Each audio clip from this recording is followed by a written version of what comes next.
All right, it's Crocktober. Welcome to Milk and Honey Heritage Farms, and I'm Heather. So we're gonna slow cook some chicken until it's cooked through.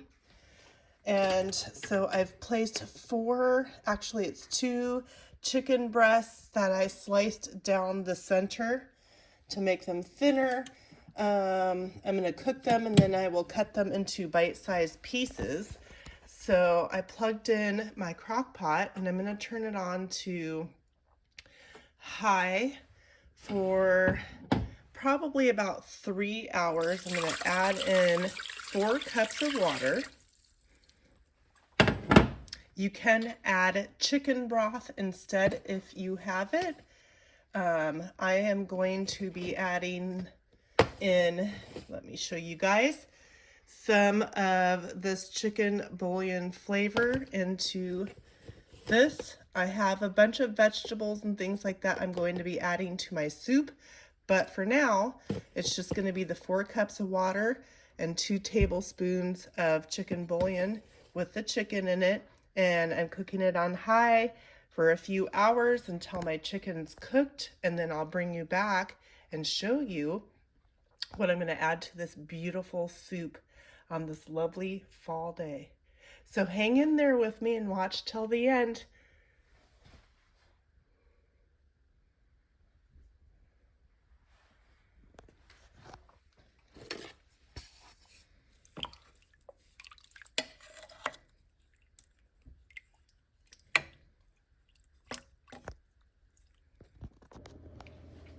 All right, so I have had my chicken in the liquid cooking for 2 hours. I'm going to get it cooked up and then I'm going to take you along and show you what else to add. But I wanted to mention to you that this is Crocktober. Hello. Perfect time for fall and winter soup ideas. Please visit every single channel that's involved in this collaboration and give them a thumbs up. Make a wonderful comment. And I want to thank Jen's Scratch Made Kitchen and Kettle Kitchen for hosting this collaboration of Crocktober. And it's been so fun to see all the wonderful soups that everyone's making. Continue to watch them all. There is going to be a giveaway November 2nd at 6 p.m. Mountain Standard Time on Jen's Scratch Made Kitchen. So make sure you get those comments on all the videos on the playlist. And also make sure that you show up for the live giveaway on November 2nd so that you have a chance to enter for the giveaways. So let me finish making this delicious chicken soup. I'll be right back. All right, so I'm going to be adding everything in here. My chicken is nice and tender. It took me about 2 hours on high heat to get this chicken. I didn't have to pull it back out. It just comes right apart in here, so I'm just kind of breaking the bigger chunks of chicken into smaller chunks. And of course, while it cooks, some of the liquid naturally evaporates, so I'm going to add an additional 3 cups of liquid in here. And I'm also going to add 1 more tablespoon of the chicken bouillon, or you can use broth, okay? And then every time I add an ingredient, I give it a little stir. I'm going to add in 1 full can of corn. This is 15 ounces. You could also use a measuring cup and use frozen corn or corn that comes from your garden or fresh, however you would like it. Or you can replace the corn with green beans or any other kind of vegetable that you choose. I'm going to be adding in some spinach, some fresh spinach that I diced up into smaller pieces. And loosely packed, I've got about 2 cups of spinach that I'm going to be adding in to this soup mixture. Get that stirred in. So it's only going to take an additional like 30 minutes on a medium heat in this crock pot, and this will be ready to go. If I keep it on low and I still have things I need to do, or it's not dinner time yet, you can just let it sit and it'll be perfectly fine. So if you're one of those people who's got a busy day and you're running out of time, you start your crock pot in the morning, and you could have added all your ingredients all in at once. That's perfectly fine. I'm adding in 3 garlic cloves into here. You can add less or a little more if you choose.